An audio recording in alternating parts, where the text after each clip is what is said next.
خواب میں visa, passport اور ٹکٹ دیکھنا، ویزا دیکھنا، پاسپورٹ یا ٹکٹ دیکھنا، ذرا اس کی کوئی مشترکہ تعبیر دیکھتے ہیں۔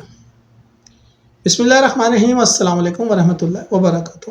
یہ تینوں جو چیزیں ہیں، ٹکٹ، پاسپورٹ اور ویزا، خواب میں اکثر سفر، نئے موقع، زندگی کے نئے مراحل اور قانون یا معاشرتی اجازت کی طرف اشارہ کرتے ہیں۔ مثلا پاسپورٹ شناخت اور قانونی اجازت ہے، ویزا یا پرمٹ جو ہے وہ قانونی یا سرکاری اجازت، اور ٹکٹ جو ہے وہ سفر کا راستہ اور عملی امکان۔ اگر خواب میں یہ چیزیں نیا اور مکمل حالت میں ہوں تو زندگی میں نئے موقع، ترقی اور کامیابی کی نشانی ہے۔